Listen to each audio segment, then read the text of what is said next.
Yeah. So, I should look straight at the lens, I'm assuming. around the conversation. Okay. Just you. So let's start by saying something.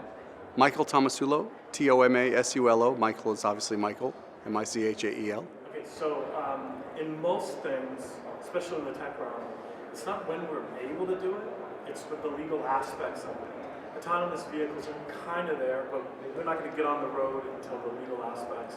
Tesla won't even give you the data. We all kind of know that they're holding that as proprietary, so if something happens with the self-driving car, you can't sue them, right? And so at what point is the legal aspects of things like AI, autonomous vehicles, and blockchain, when can that get sorted out, not just in a regulation kind of way, but in a court-tested way? Well, it's a good point. I think what has to happen is there's a certain comfort level that the population has to reach, right? And like I would take your example of Starbucks. Remember, Starbucks used to have the barista make the coffee by hand. Now they have a machine that makes the coffee, and then now you can order remotely, and you can show up and you get your coffee without maybe even talking to anybody. And so, like, we're probably the next step is you might just go to a coffee place that doesn't have a human worker there, or you don't interact with one. And so that some of those are steps that are required for the human population to get comfortable with something. So you talked about, say Elon Musk and Tesla and automated driving. Even if you got to a point where AI driving was statistically safer than human driving, there's still this lack of comfort at this point of saying, like, well, who's controlling that car? And I think people are just inherently, there's a process that has to happen, and then the legislation can be effective. But until humans are comfortable with whatever the technology is, the legislation is just it can only play a part of that role. So to answer your specific question, I think there are different aspects to it. AI is going to implicate privacy, and so people have to get comfortable with whatever levels of invasion of their privacy, if they want to call it invasion of privacy, are they comfortable with before they're going to be comfortable with the legislation passing that says this is okay. Okay, so let's go into another aspect of it. Let's talk about the AI art that's being created. So if I'm using a piece of software and I, as an artist, plug in some words, who truly owns the copyright? If the AI comes back with an image that it's scoured somewhere from the internet, so that image exists, and then it's altered it, and the software, are there not like 3 or 4 people in this mix who technically, who owns the copyright? Yeah, so that's a really good question. And first of all, I think right now the law as is, it says that a computer cannot generate copyrightable work. So I'm not sure anybody would own the copyright. I'm not sure it's copyrightable. So what I call this area is disruptive technologies. And what I mean by that is where the technology is outpacing the ability of the law to keep track of it. So we have old law, new technology, and sometimes that's going to be fine, and sometimes we're going to have to change the law. And so, like, for instance, if we're going to get to a position where we say, hey, there is real value in the work that's generated in the manner you described, where a computer and a human collaborate together to produce something, but by and large, the something is the software that generates the actual output. So the software itself will be copyrightable. Is that output copyrightable? Probably requires a change in the law. Okay, so let's talk about SEC and the idea that if I have an artist and that artist sells to somebody, and then in the smart contract, that artist gets a royalty every time the NFT is sold. Is that not a dividend, and therefore the SEC has a right to? Well, so first of all, I'm not a securities lawyer, so I can't really opine or give you a sophisticated answer on that. But the answer is that you'll have to satisfy the Howey test. And what I would say as a general proposition is that you better get comfortable with that answer before you start selling it. And here's why. Most people or most businesses can create problems that can be cleaned up and problems that can't be cleaned up. And so part of your lawyer's job is going to say, like, okay, I get it, you don't have $1 million or $5 million to spend on doing all of this risk mitigation up front. So let's bucket it up into the problems that can't be solved later if they're not done right now, and the problems that can be, things we can be iterative about.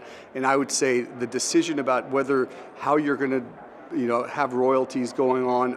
All of those things that implicate whether what you have sold is a security is something that probably needs to be addressed up front, and buy once, cry once. Okay, so Web3 in its roots and in its philosophy is the starving artist, doesn't need the middleman, doesn't need the corporation, doesn't really need the lawyer, theoretically. I can do this on my own and kind of bootstrap my way to a brighter future. But what we're talking about here is the complications that the artist has no knowledge whatsoever. And as bigger and bigger businesses come in, based on regulation coming in, certain wealth pension funds, we all know where this is headed. Is there somebody, is there some entity that has kind of test-cased and set precedents like any of this stuff in the Web3 space? Or is this literally the wild, wild west, and we don't have a sheriff, we don't have any laws, and we're just waiting for whatever to determine what's going to happen next? So, I mean, getting back, we have old laws and new tech, and so the laws are there, and the tech is new, and then the applications of these things are, in many instances unsophisticated. So let's say we take an example of like a CryptoPunks or Bored Ape Yacht Club, and they issue, the owner, gets, you acquire that NFT and you get a certain bucket of rights and exclusions based on whatever they've posted on their website, okay, just as an example. So you're still going to have to apply copyright and contract law to that document to say, what do I own? If I own this golden ape that's the most rare ape, what rights do I have? And what rights does Yuga Labs have? And those things are set forth in that document, and then it has to be interpreted. So ultimately, someone who wants to buy an NFT and spend a lot of money on it, they probably want to know what they own and what they can do with it. And until the groundwork is clarified, there's just not going to be necessarily easy answers. Okay, so let's talk about the DAOs, which is kind of a way around the corporate structure, right? These are a bunch of people who are saying, we're going to operate like a company, right? You have your role, I have this role, they have their titles and whatever. This is essentially, again, skirting the process in a wild, wild west world where there's no, even the courts don't know how to look at this stuff. And the government regulators, from what I understand, this government and this department, they can't get together. They're fighting with each other. And there is no real clarity around the legal aspects of Web3 from everything that I can see. Am I wrong? Well, so let's focus on the DAO, okay? So what I would say is, like, one thing you don't want to do is find yourself in a general partnership unless you want to be. Okay, so, because in a general partnership, you're liable for the debts of the partnership. Each and every partner is liable for the debts of the partnership.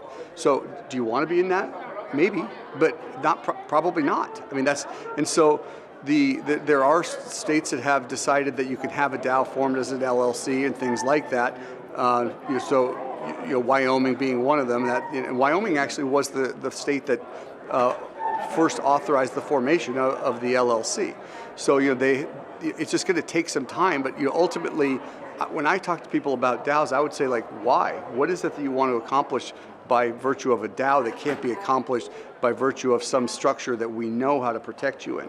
And sometimes they have a good answer, and sometimes they say, like, I want a DAO, and so okay, well, that's good, but most of the DAO structures now are going to be that have, I think, like some element of decentralizing or running a company in a decentralized way. They're pretty complicated structures. They're going to involve one or two entities, typically in Switzerland and the Caymans, and then a DAO sitting as potentially an advisory board or something like that. So you're talking about pretty sophisticated structures.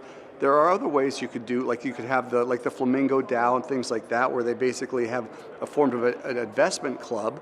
They have to be careful not to run afoul of securities laws and things like that. But there are purposes for some of these things, and ultimately, the DAO, you could have a DAO-based governance in an LLC. The question is, what is it that you like about a DAO other than the name? It's good, what is it that you want to do?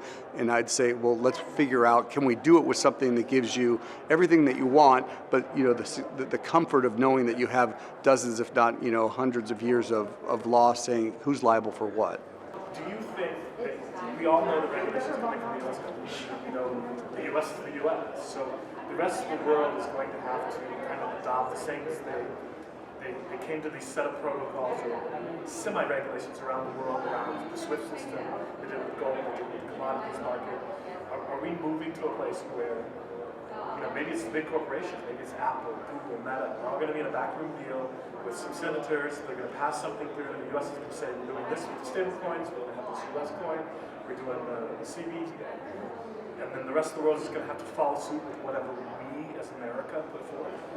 Well, I don't know that this is really going to work that way, but I think ultimately most of the laws that we have on the books, whether they be security or AML or KYC laws, they have a reason, and so again, you have the old laws and the new tech, and so it's just going to take a while for them to sort through how to treat those companies. And if you're an optimist, you'd say, well, maybe they'll do a good job. Maybe they'll figure out a way that enables these companies to comfortably operate. If you want to issue a coin, that you can comfortably go to your lawyer and say, and he says or she says, if you do A, B, C, and D and you do it right, you're pretty clearly safe.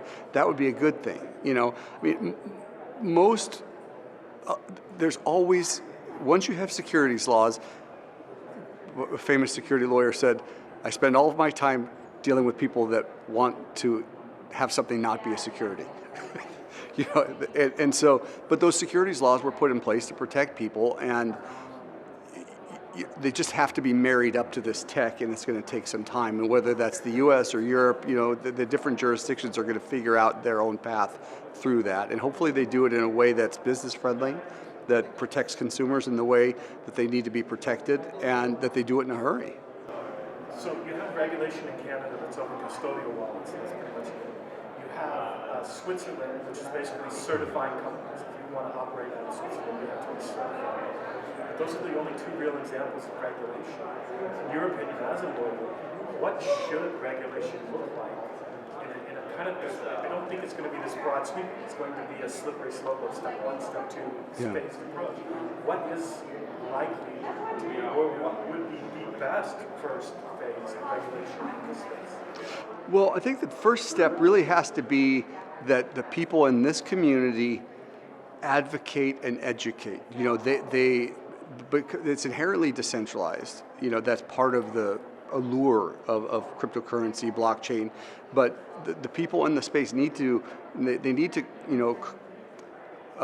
lobby together, if not exactly together. They need to be collaborating with each other to educate the people that are going to make these laws. If they don't understand it, if they're not advocates, if there's no advocate in the room that believes that cryptocurrency is a good thing and not a tool for money laundering, not a tool for scamming people, not a tool for ripping people off, but a tool for freedom, which I believe it is.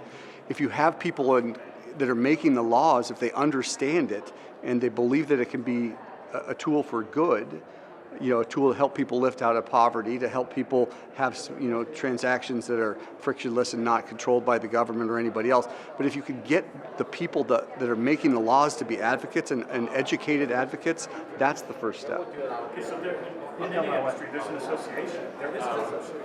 Let's hustle on that. I believe there are groups of people that are banding together, and it's happening, and there are, there's a strange group of bedfellows in Congress that understand this. They could be your libertarians, they could be, conservative people, they could be liberal people, and, those it makes for strange bedfellows, but, those people just need to get together and they need to understand what they're talking about so that they can make good laws that allow the industry to survive and thrive. Let's back up just a little bit. There's this fallacy. It's an isolated. Nobody knows what they're doing. And money laundering, all kinds of Whoever threw notes for you.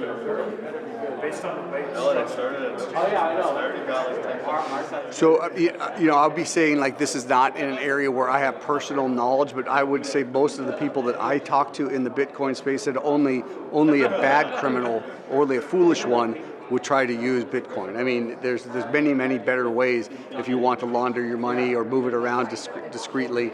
And the government has caught many people stealing cryptocurrencies, defrauding people with it, because it does leave a trace. It's on the blockchain. There's full transparency. This isn't the Cayman Islands. You're not hiding money. Again, it's not my area of expertise, but I believe that that's what people that understand this technology would say. It's not a very good tool for money laundering because you are leaving an explicit trail of who you are and what money has been moved from what wallet to what wallet. So there's all this information on the chain. I have yet to find a company that's approaching the industry is indexing, is the Google, is the aggregation of the data that's out there. So do you think that the government, because they're trying, the government, the US government, basically saying there's all these negative aspects of it, but you can tell us that up. So do you think right now the US government is the leading entity in this space that's aggregating that data for that very reason you just talked about? I don't know the answer to that, but what I would say is that there's different branches of the government that address different problems that are associated with criminal or securities issues associated with this, and they're probably more up to speed on it than you think. The FBI has found some pretty and cracked open some pretty sophisticated cyber criminal rings, and they've been able to track down large amounts of money. And if something's sexy or something is high stakes, the FBI and the feds will they'll be more interested in than if it wasn't. That's a great answer. Okay, so last question, because I can go on forever, but I'm trying to kind of stick with law versus so let's talk about mass adoption. Let's talk about it in very specific terms of your industry. So how many lawyers see what you're seeing moving into the space, realizing that this is a niche market? Every lawyer, every accountant, How many lawyers or accountants have you talked to today? Well, you're the first, but I'm just saying, as a judge of it, are you a pioneer in your space? Well, I don't want to say that, but what I would say is that being a lawyer is about making sure that you're educated about what you do so that you can help your clients try to solve their business problems. And I felt like this was an area where there, what I would call an under-lawyered sector, and it was interesting to me, and I wanted to beat the other lawyers to the paint on this one. So that's why I have clients in the space, and I'm interested in what they're doing, and I want to help them solve their problems.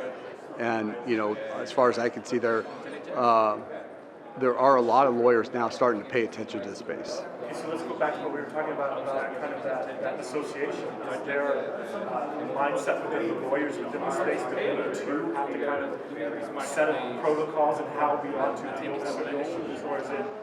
Well, I mean, you get a certain amount of people that want to do something the wrong way, and then they'll come to a lawyer and they want the lawyer to stamp their approval on something that isn't quite right, and so that happens a lot with sign off on my coin, sign off on my, I don't want to call it a security because I don't want to pay the money or I don't want to be regulated. And so, that type of behavior really makes a law firm uncomfortable. And, what I say is, look, I have a couple principles. Number one, if we're going to do it, we're going to do it the right way, and that we're going to try to make sure that you have a legal plan that's built for you to succeed. And what's your high profile, and the SEC wants to come after you, you'd say, well, thank goodness that we did it the right way. A lot of people want to have a legal plan that's built for failure, but they want to succeed. So, if you look at, again, if you're a successful company in a sexy space like this, you're going to get investigated. So if you plan to be successful, you should have a legal strategy that's married to the idea that you're going to be successful, and you bucket up your problems into the ones that can't be fixed later and make sure that you're clean on that from Jump Street. Great answer, but being a lawyer and legal-minded, I'm going to push back on you. You didn't answer my question. My question was, are you uniting with other lawyers in this space? Don't get me wrong. Yeah. But are you united with other lawyers in the space saying, okay, in this particular circumstance, where I think we should do this, this, and this, in this circumstance, we should do this, or is your approach based on your moral compass, your advantage in the field? Are you kind of holding the cards close to your vest because it's still early on and the lawyers jumping into the space? Well, or do you see the same mindset of Web3 of, hey, we have to create a community, an association of lawyers with jumping into the space? I would say that there's not an association of lawyers, but my job is to make sure that if you're my client, I get you in touch with a lawyer who knows what he's doing, or she knows what she's doing, that she's going to make sure, for instance, I'm not a securities lawyer, but I'll make sure that we have the right securities lawyer, and if that's not in my firm, then I would direct you to another firm. Because I'm not going to let you, as my client, have an inadequate solution, because if we don't have it under the hood at my place, somebody else might. So I want to make sure that whatever problem you need solving is solved to, in the level of excellence that you would expect. So last question. So you're operating here in the U.S. U.S. is what you're setting up for legality in the U.S. transferable to the rest of the world, or is because crypto is so international and not really controlled by one country, is it really kind of a very different thing? I mean, I think it's yeah. So I mean, it depends what you're doing, right? So like, if you're selling something that looks like a security, you're going to want to make sure that you comply with the securities laws and work with a securities professional, which I'm not, but like I would play the concierge in that role and make sure that, that if you're going to sell into Australia, let's make sure that whatever you're selling to the people of Australia qualifies if it qualifies as a security, you're complying with the rules, or if it doesn't, that you're comfortable that in each jurisdiction you operate in, there isn't like some metaverse that just doesn't that doesn't have the rule of law in it. It's just going to be largely where is the customer that could be injured by the transaction, or where is the IP? If you're infringing IP, where's that IP holder? And there are going to be interesting jurisdictional issues. If you are selling a knockoff Birkin bag or something in the metaverse, like, well, where could you be sued? Probably depends on where you are, where the purchaser is, and where the rights holder is, and maybe where the server is.